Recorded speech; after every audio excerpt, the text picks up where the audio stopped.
Hey guys, welcome back. My trellises are starting to fill out, which is so exciting, but most importantly, the garlic has finally been harvested. This was my latest harvest I've ever had, and today I'm gonna show you everything I harvested out of the garden. I will say I did have one issue with one of the varieties, and today I'm gonna show you how I freeze minced garlic as well because of this issue.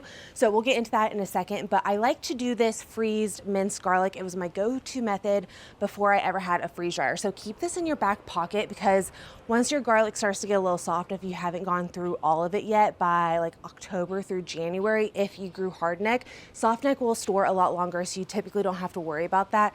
But this was my go-to method for preserving. So I tried the oven method and the dehydrator. I hated the outcome of that, and I really didn't like all of my hard work going to waste for something I didn't like. So I'm gonna show you guys that today. I'm gonna show you the garlic and talk about the one issue I had this year that I have never had before. So in the end, I got around 160 heads of garlic. I believe I planted right around 175, but that is also because these ones here didn't fully form. So the one issue I had was we had a very wet and cool spring. It actually was just mentioned that we had one of the wettest Junes we've had since the 1920s here. I believe we're already at 13 inches for the month, and it's still not over. So typically I have harvested my garlic that first week of June. That's when it really averages out for me. 9 out of 10 times it's been that first week of June. I have had one occasion, which was my very first year growing garlic, where I didn't harvest until that second week of June. But this year, majority of it was the third week. It was the 21st of June. Did have some of this. You might be able to tell this stuff over here is already a lot drier. This was my soft neck variety. I also had a handful of my Russian red get done a little bit early as well.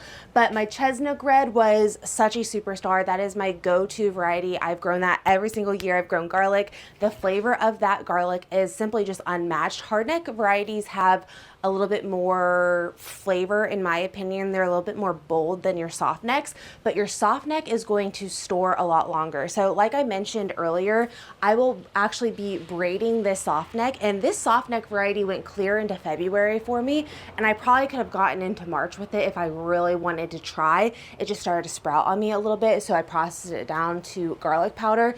But I really like that variety for storage because most of this garlic will be done curing in about 3-ish weeks, give or take. It really just depends on the heat and humidity levels, and we're about to go through a whole next week of rain chances again. But once it's done curing, it will all get shifted into my basement. The soft neck will get braided, and I will trim up all of this hard neck here. But my hard neck varieties typically only last in storage for me for about 5 to 7 months, 7 months being on the stretch there. Hardneck varieties aren't as tight, so they tend to not store as well. Most of the garlic you buy from the grocery store is actually a softneck variety, if you didn't know. So anyway, my varieties all did really, really good outside of the Georgian fire. Before I jump into discussing the Georgian fire, I will say this year I had just really beautiful, uniform, good size heads of garlic. They look so good. I'm honestly expecting to have even more pounds than last year because I also grew more. Even outside of growing more, all of these heads look really, really good. It started to pull the Georgian fire, I want to say a week before I did all of this harvest, and I found a handful of them that were already rotted out in the ground, which I was like, okay, well, this has never happened to me before. And when I did a little bit more research, there's 3 different possibilities: fungal viruses, and then the third option is simply having a really wet spring and your soil can't dry out. So the only variety I had this issue with this year was the Georgian fire. I went ahead and decided to pull the rest of this Georgian fire the day that I did the rest of this garlic harvest on the 21st, because I pulled, I want to say 4 or 5 of these, and they were rotted in the ground. I only waited on these because these ones just didn't die back fully, which when you see them, they're not fully developed either. So what I'm going to do with these is simply mince them all down. I'm going to show you that process of freezing garlic, and then that way I can just grab minced garlic from my freezer and toss it into recipes. Super easy. All right, let me show you the variety. So first up here is my soft neck variety. Inchelium red, I believe is how it's pronounced. I always feel like I get it wrong, but really good size heads of garlic on this. Again, this one will store for me roughly until January, February. I might try to push my limits this year and see exactly how long I can get it to store. I had some really good Russian reds as well. I'm really excited about this one. Then we have Chestnut red, which is, again, my tried and true. You can see some of that purple striping really coming out. This was the variety I grew the most of. I had a whole garden bed devoted to it because that's how much I love it. For here, we have our Russian red, Italian purple. The Italian purple was actually my own garlic that I replanted out. Got really, really good heads there. And then this was the Georgian fire, the ones that actually looked really good outside of the harvest, which was probably about a third of them. I got one little bundle. So I like to hang my bundles mostly in groupings of 5. It makes it a lot easier to count. And you can see I fan them out on this hog fencing and some 2x4s. And then I have a fan going majority of the time to help with airflow to help dry these out.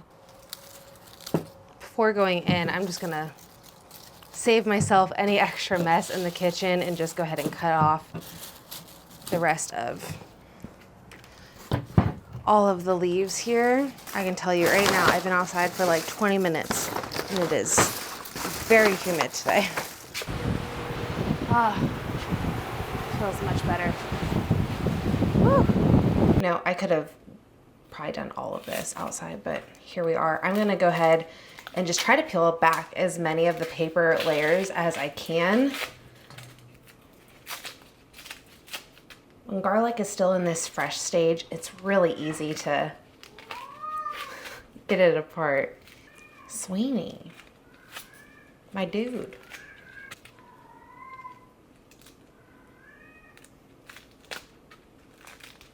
Oh yeah, how crazy is that? There was a bunch of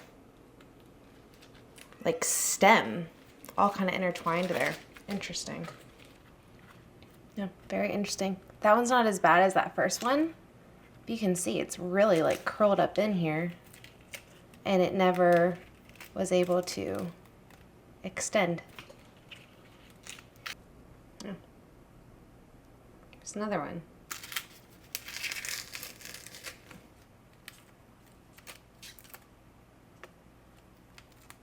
Yeah, so weird. Or it's a layer that kind of like got bunched in there somehow. Maybe it's not the stem. I'll look it up when I get done doing this part.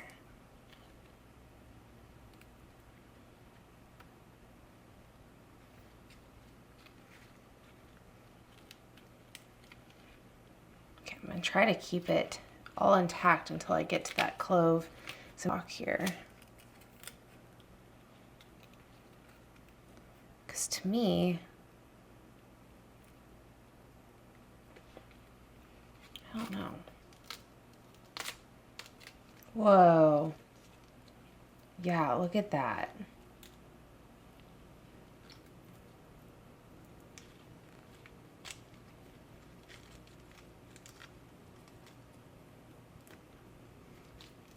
I've been having issues with the rain, but our farmers are having issues with the rain. So apparently wheat harvest has started, but a lot of the farmers have been having issues getting things harvested because it's just, we keep getting rain. And apparently we're starting to get to the point where we're getting late on the harvest and the seed is starting to drop, which then that's not good for your harvest either. So I know that a lot of farmers this last week were trying to scramble to get some things done because this was the first like little dry patch we've had, and even then I think it was Monday or Tuesday, we were only supposed to have a little bit of rain, and then we ended up getting rain for like 3 or 4 hours that day. All right, I'm transferring this to a jar.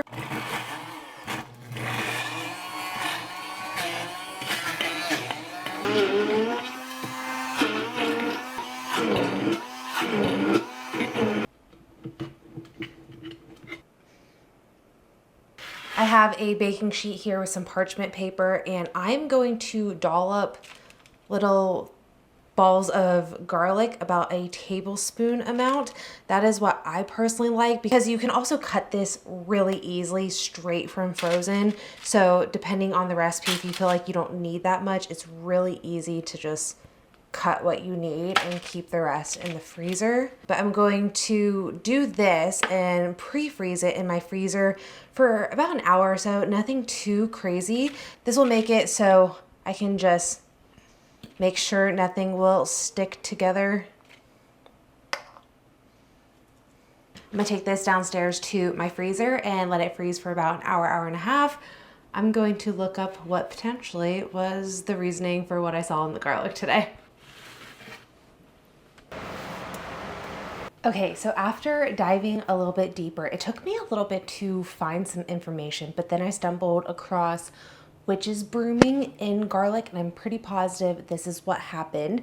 So for example, when the garlic bulb is still in the ground, instead of forming a full-on garlic head, it ends up shooting up more sprouts while it's still in the ground, causing a ton of leaves. It can be caused by different weather fluctuations and things like that. And again, our spring was so crazy, so I'm pretty positive that is what happened. Okay, I plan to store these slightly different than I have in the past. So last year was the first year I've ever had a vacuum sealer, and it really is truly game changer if you are just going to be freezing a lot of items, because it really helps prevent any type of freezer burn. When I've done this method with garlic in the past, one thing that really helps if you just have freezer bags is to plop everything into one freezer bag, take a straw, suck out as much air as you possibly can, and then put that bag into a secondary freezer bag,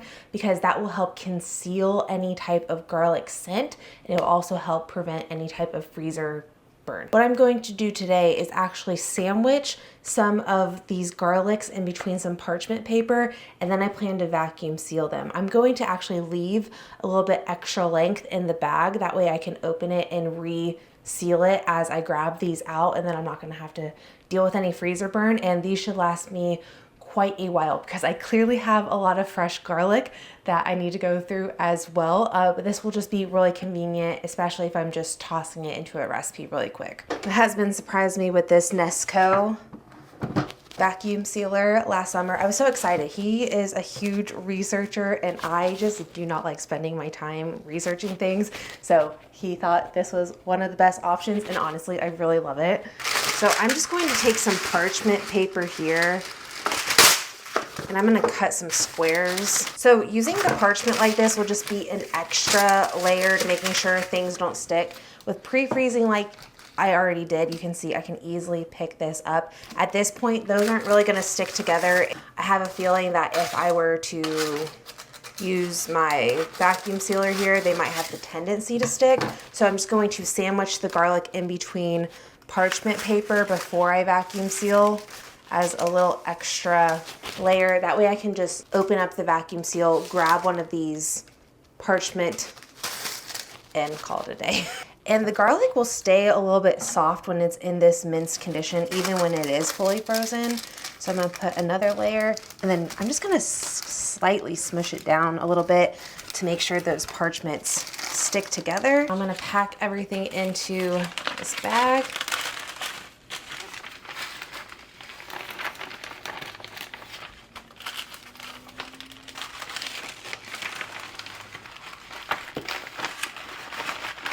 And then I'm going to make sure I put the pressure on gentle. It's also moist, and now we're gonna vacuum seal it. Ta-da! I'm gonna toss this back in the freezer now. So yeah, very easy way to preserve your garlic. You can also just do this if you find a good sale on garlic or something like that, or if you don't really like dealing with garlic heads and you just wanna be able to grab some minced garlic while you're cooking. That is a really good option. And like I said, if you just have freezer bags, lay it flat in one bag, suck out as much air as you possibly can, and double bag that, and you should be able to get garlic for 6 to 12 months. I had that stored in my freezer for a year. I would take some out, I would cut it up, throw it into a stir fry. I hope this really helps you guys out. I will see you guys all in the next one. Bye.